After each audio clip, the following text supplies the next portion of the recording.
En primer lugar, reconocemos que las obras civiles son las principales actividades que promueven el desarrollo del país, tanto cultural como económicamente. Por ello, en este video, en primer lugar, desarrollaremos los encofrados en obra, en segundo lugar, el acero en obra y por último, el concreto en obra. Por ello, en principio, definiremos los encofrados en las obras de construcción. Los encofrados son revestimientos que dan forma a una determinada estructura antes de realizar algún vaciado del concreto. Esto es con el objetivo de moldear y formar figuras deseadas. La participación en el mercado en el Perú en las obras de construcción es de 80% por encofrados de madera y el 20% por encofrados de metálicos. Bueno, tenemos algunos tipos de encofrados. En primer lugar, los encofrados de madera. Son los moldes elaborados de madera en los que se realiza el vaciado del hormigón en masa hasta que éste fragúe manteniendo su forma. También contamos con los encofrados metálicos, que están compuestos de piezas rígidas que solo pueden adaptarse a una sola forma exclusiva. También contamos con los encofrados, los encofrados metálicos BYS, que cuentan con una duración limitada, ya que componen piezas de hierro y acero de mejor calidad, por tanto no producen desgaste alguno durante su aplicación. También contamos con los encofrados plásticos, que son muy seguros, no se deforman, no se pegan en las placas, además que no dejan escapar la humedad de la placa, evitando el agrietamiento y craquelado de las placas. También contamos con los encofrados de aluminio, que permiten en un solo día y en una sola etapa vaciar el concreto, la fachada, los muros internos y las losas de una vivienda. También contamos con la clasificación de los encofrados según su posición en obra y técnicas de constructivas. También contamos con los encofrados horizontales, que son utilizados para el vaciado de vigas, losas forjados, etc. También contamos con los encofrados verticales, que son utilizados para el vaciado de columnas, muros, pilotes o pilares. También contamos con los encofrados inclinados, que mayormente se encuentran en la elaboración de escaleras. También, adicional a esto, contamos con los encofrados en estructuras especiales, que contamos con su participación en reservorios, túneles y autotepantes. También contamos con los encofrados deslizantes, que son utilizados para ser desplazados sin la necesidad de esperar el fraguado de concreto. Además que son muy útiles para aquellas secciones que son continuas. Por último, en otra línea, contamos con el proceso constructivo general de encofrado y desencofrado. En primer lugar, seleccionamos el ancho de la madera que va a usar según la profundidad que requiera el hormigón. En segundo lugar, colocamos las hileras paralelas de las tablas a lo largo, separadas por el espacio que se requiera para dar el encofrado. En tercer lugar, comprobamos la uniformidad del encofrado con un nivel de burbuja. En cuarto lugar, sujetamos el molde con estacas de igual material y utilizamos los circeles para hacer puente de unión entre tablas. En el paso 5 terminamos el molde, rellenamos con un mortero de hormigón. En el paso 6, luego del vaciado, esperamos de 10 a 12 días para que el fragúe el hormigón y se endurezca. Por último, desarmaremos el encofrado quitando las maderas de dilatación primero y luego el resto del armazón. Reconocemos, adicionalmente a esto, que la normativa que regula los alineamientos de los encofrados, en la norma es 060, con especificaciones en el diseño de ese encofrado, como se observa en el capítulo 6 de este reglamento que está en el PPT. Reconocemos que las empresas distribuidoras en el Perú son la Unispan, Doca, Alsina y Ulma. Por último, en conclusión, reconocemos la importancia de los encofrados de la construcción, ya que nos ayuda a ahorrar el tiempo de ejecución de la obra, además nos ayuda a mejorar la seguridad, calidad y una buena clasificación del concreto. Y adicionalmente, como recomendación, tenemos que para tener un buen concreto encofrado, este debe contar con contención, fuerza, resistencia a la fuga, exactitud y facilidad de manejo. Bueno, ahora vamos a hablar sobre el segundo tema, que es acero en obras de construcción. La definición es: el acero es una aleación, no un material. Esto quiere decir que es una mezcla de dos o más metales con elementos no metálicos. En el caso del acero, es una aleación de hierro y carbono. Aunque existe una gran cantidad de tipos de acero con composiciones muy diversas que dan origen a diferentes denominaciones, como el acero inoxidable, el acero de cementación, etcétera, entre otros. El acero es muy utilizado en la construcción de maquinarias, herramientas, en las estructuras de viviendas, edificios y otras obras públicas. Las constructoras ferroviarias y los materiales rodantes también se incluyen en esto. Para su utilización en la construcción, el acero se distribuye en perfiles metálicos que poseen diferentes características según su forma y dimensión, utilizándose específicamente en las vigas o pilares. También el acero corrugado es un tipo de acero laminado que se utiliza para las estructuras de hormigón armado. Son barras de diferentes diámetros que poseen unos resaltantes. Se utiliza en estructuras de revestimientos, entrepisos, cubiertas y terminaciones. ¿Qué ventajas nos otorga el acero en la construcción? Pues mayor resistencia, no se encoge ni deforma, más resistencia que otros materiales al momento de los sismos, al viento y al fuego, lo que lo vuelve mucho más seguro en cualquier tipo de construcción. Ahora vamos a hablar sobre los tipos de acero en obra. Tenemos, el acero obtiene este nivel de importancia por su resistencia, facilidad de fabricación y un amplio rango de propiedades con bajo costo. Los aceros que se utilizan en construcción son el acero corten, que podemos ver en la PPT, que es un acero común al que no le afecta la corrosión, es una aleación de acero con níquel, cromo, cobre y fósforo, que tras un proceso de humectación y secado alternativo forma una delgadísima película de óxido de apariencia rojizo púrpura. Se utiliza en la industria cementera, silos, tolvas, chimeneas, tuberías, lavaderos de carbono, depósitos de agua, petróleo, entre otros. También tenemos al acero calmado, también se le conoce como acero reposado, es aquel que ha sido desoxidado por completo previamente a la colada por medio de la adición de metales. Mediante este procedimiento se consigue piezas perfectas, pues no produce gases durante la solidificación, evitando las sopladuras. También tenemos al acero corrugado, que es un acero muy conocido, es una barra de acero cuya superficie presenta resaltos que mejora la adherencia con el hormigón que forma estructuras de hormigón armado. También tenemos el acero galvanizado, que es un producto que combina las características de resistencia mecánica del acero y la resistencia a la corrosión que se genera por el zinc. El acero galvanizado se utiliza para la edificación, instalaciones industriales, grandes estructuras, equipamientos de carreteras, entre otros. También tenemos el acero inoxidable, que se denomina acero inoxidable a cualquier tipo de acero aliado cuyo peso contenga como mínimo 10.50% de cromo, pero más de 1.20% de carbono, con cualquier otro elemento de aleación o sin él. Contiene cromo, níquel y otros elementos de aleación que lo mantiene brillante y resistente a la corrosión a pesar de la acción de la humedad o ácidos y gases. También tenemos el acero laminado, que es una barra de acero sometida a la tracción. Con los esfuerzos se deforma aumentando su longitud. Si se quita la tensión, la barra de acero recupera su posición inicial y su longitud primera, sin sufrir deformaciones. Todo esto dentro de ciertos márgenes, es decir, dentro de cierto límite al que denominamos límite elástico. Acero en estructura. Para su utilización en la construcción, el acero se distribuye en perfiles metálicos que posee diferentes características según su forma y dimensión, utilizándose específicamente en las vigas o pilares.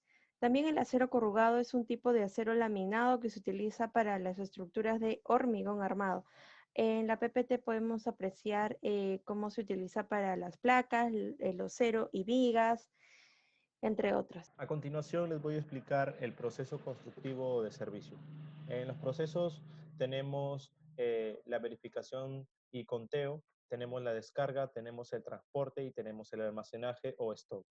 En los cortes de barras tenemos el armado de bancos, la búsqueda de transporte, la información y el almacenaje con una corte de medición. En los bancos de fierro tenemos lo que es las herramientas de corte, tenemos las hojas de sierra, tenemos la silliza de manual o la silliza de banco. El acero dimensionado, lo que nosotros hemos podido determinar es que es el servicio del detallamiento y la fabricación y entrega de barras del proceso de cortados y doblados. Por otro lado, también tenemos una asesoría en el proceso constructivo. ¿Esto qué quiere decir? que a lo largo de la ejecución del proyecto se coordina con los ingenieros de obra recibiendo los planos estructurales. Asimismo, revisando que sean compatibles y haciendo algunos ajustes si es que se requiere que son necesarios. En la coordinación de entrega, los planos de detalle permiten que el ingeniero preestablezca el proceso constructivo en la coordinación con nuestra área técnica, evitando las pérdidas por falta de planificación. Además, que de acuerdo con lo proyectado, se elabora un cronograma de abastecimiento según el cual el material eh, de entrega se requiere junto con el avance de obra. Dentro de las fabricaciones de piezas, nosotros tenemos que son los cortados y doblados con máquinas de última tecnología, con alta precisión, cumpliendo las normas establecidas y aplicando la tolerancia basada en las normas de construcción. Nosotros, como estudiantes de ingeniería civil, hemos llegado a concluir dentro de este proyecto que en primer lugar, el control perfecto del consumo de acero, mientras tenga mayor capacidad de control con las hojas de despacho, se evitan las pérdidas de material, se conoce la cantidad exacta a consumir y se tiene mayor seguridad. Por otro lado, un buen punto de entrega requiere menor transporte. ¿Esto qué quiere decir? Que además de ahorrar material, también vamos a ahorrar tiempo, que es una de las bases fundamentales para que la obra marche bien. En las recomendaciones que nosotros hemos llegado a determinar es que una de las principales recomendaciones como estudiantes de ingeniería que hemos decidido es el buen almacenamiento del acero. Ya que en el momento de almacenar el acero debe evitar que tenga contacto con el suelo. Se debe proteger de la lluvia y de la humedad para evitar que se oxide, cubriendo con bolsas plásticas. Por otro lado, las barras de acero, una vez que estén dobladas, no se deben enderezarse, porque las barras solo se pueden doblar una vez y si es que se dobla, entonces pierde las propiedades. Estas deben de ser desechadas. Por último, el fierro oxidado no puede ser utilizado cuando sus propiedades de resistencia y de peso se ven disminuidas. Para determinar si podemos utilizar el fierro, debemos seguir los siguientes pasos. Verificar que el óxido es superficial solamente, limpiar el óxido con una escobilla lija o también revisar si el fierro mantiene el peso mínimo que exige la norma. Concreto en obras de construcción. El concreto es un material fundamental para la construcción. A continuación, veremos sobre los tipos de concreto. El concreto ciclopio, el concreto simple, el concreto armado. El concreto ciclopio, como podemos observar en la imagen, contiene grandes piedras, a diferencia del concreto simple. El concreto ciclopio se emplea en cimentaciones que tienen alrededor del 30% una piedra de 10 pulgadas y para los sobrecimientos, para la parte de sobrecimientos, 25% de piedra de 4 pulgadas. Respecto a los concretos simples, este elemento se emplea para construir distintos tipos de estructuras. Generalmente se utiliza para la construcción de veredas y pavimentos. Respecto al concreto armado, a diferencia de estos dos, el concreto simple y concreto ciclopio, por ejemplo, aquí tenemos la losa de concreto armado, que utiliza acero, ¿no? Como nos podemos dar cuenta, a diferencia de los dos primeros, el concreto armado tiene mayor resistencia en las edificaciones, ya que tiene un refuerzo de acero. Tiene un buen comportamiento en las fuerzas de tracción, flexión, cortante, etc. Por lo general, como podemos ver en la imagen, se usa para losas, también para columnas, vigas, muros anclados, zapatas, placas. El concreto hidráulico. Podemos ver un ejemplo de ello que es en el pavimento, pero también el concreto hidráulico se usa en represas, tanques, estructuras que transportan agua. Es un concreto rígido, es impermeable y no absorbe el agua en condiciones de mucho sol. El concreto premezclado se identifica en planta o en las mismas mezcladoras. para después ser transportadas a la obra. Existe una gran variedad de concreto premezclado, según las necesidades específicas de cada proyecto, ¿no? El concreto prefabricado, utilizado para elementos de concreto simple o armado. Concretos prefabricados comúnmente se utiliza en lo que es tapas, placas de losa, superficies, como separadores de tránsito o sillas para lugares públicos. Los componentes del concreto. El cemento es un aglomerante hidráulico resultante de la calcinación de rocas calizas, areniscas y arcillas, como podemos observar en la imagen izquierda. El agua y el aire, ¿no? El agua es un ingrediente fundamental para la elaboración del concreto, debido a que desempeña una función importante en el estado fresco y endurecido. Generalmente es un papel muy importante cuando se trata de la relación agua y cemento.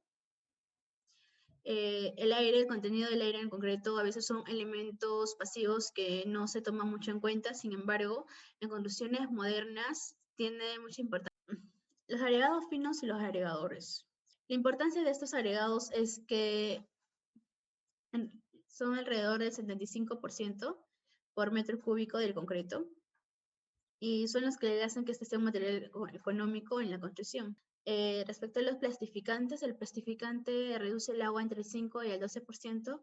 Los retardantes retardan el tiempo de fraguado. Los acelerantes, el acelerante también desarrolla la resistencia a edades tempranas, acelera el fraguado. Los plastificantes retardantes es una combinación de los dos primeros ya mencionados. Los plastificantes son muy parecidos a los plastificantes, pero son súper plastificantes, es decir, reducen el agua casi el doble por ciento. Está entre el 12% y el 30%. Y también reducen el tiempo de fraguado. Los inclusores de aire aumentan la impermeabilidad y mejoran la trabajabilidad. Yo soy Patrick Rojas y les voy a hablar sobre el proceso constructivo de los diferentes tipos de concreto. Empezaré con el concreto simple. El concreto simple, como ya lo habrá mencionado mi compañera, está compuesto por piedra, arena y agua, y se utiliza generalmente para falsos pisos y veredas, como vemos acá. En general, lo que nosotros sabemos como ingenieros es que para una construcción lo primero que se debe hacer es la limpieza del terreno, el trazo de los puntos guías y preparar una mezcla con la dosificación recomendada, que es de 1 en 4, que sería de una bolsa de cemento y de 4 buis de hormigón. Siguiente a este proceso, procederemos a vaciar nuestra mezcla usando una regla de madera para repartirla uniformemente durante todo el terreno y que nos quede, como ya lo dije, uniformemente, valga la redundancia. Luego de esto procederemos al curado de nuestra superficie durante 7 días, con agua obviamente. Para el caso de una vereda, el proceso es casi similar al inicio. Debemos limpiar el terreno, hacer los trazos, llevarlo del plano al terreno y hacer la excavación en caso sea necesaria. A esto le debemos agregar que debemos preparar la subrasante, para lo cual haremos la escarificación y compactación del terreno, lo cual consiste en colocar la capa del afirmado con el espesor indicado en los planos. Y finalmente procederemos a realizar el encofrado y las bruñas o juntas de la vereda para evitar su agrietamiento, tomando en cuenta para el encofrado la norma del ASI 347-68. Ahora pasaremos con el concreto ciclopio. El concreto ciclopio es un concreto simple con la adición de piedras grandes y se usa mayormente en cimientos y sobrecimientos. El proceso constructivo para cimientos, al igual que todos los demás procesos, empieza con la limpieza del terreno. La limpieza del terreno, el trazo y la excavación del terreno. Luego de que ya tenemos nuestro terreno limpio y excavado, colocaremos nuestra mezcla de concreto de 5 a 10 centímetros de espesor, con el fin de que la piedra no se asiente contra el suelo. Luego de esto, Colocaremos las piedras manualmente, sin lanzarlas, ya que esto afectaría el proceso. Colocaremos las piedras manualmente y agregaremos concreto, compactando con una varilla de media o de 5/8 de pulgada para cubrir los espacios. Y debemos de seguir con ese proceso hasta el límite de nuestro terreno. Para el concreto armado es un concreto de tipo estructural, ya que cuenta con acero de refuerzo para ayudar a obtener una mayor resistencia a nuestra construcción. Es generalmente usado en columnas, muros anclados y, como ven acá, vigas y zapatas. El proceso constructivo, al igual que a los otros, empieza por la limpieza, preparación del terreno a trabajar. Luego de ya tener nuestro terreno limpio, según sea el caso, terreno limpio o excavado, según sea el caso, procederemos a vertir el concreto, no sin antes verificar las buenas condiciones de nuestro concreto, que no esté muy seco, que no esté muy húmedo. Luego procederemos a vaciar nuestro concreto y, siguiendo de esto, a la compactación, con el fin de que nuestro concreto no quede con espacios libres. Este es el penúltimo paso a realizar, sería el curado de nuestro concreto. Y digo penúltimo porque debemos realizar un último paso, que es la verificación, las pruebas de verificación, como las pruebas de revenimiento que nos ayudarán a verificar la trabajabilidad de nuestro concreto, y las pruebas de compresión que nos ayudarán a mostrar la máxima resistencia de nuestro concreto en situaciones o climas ideales.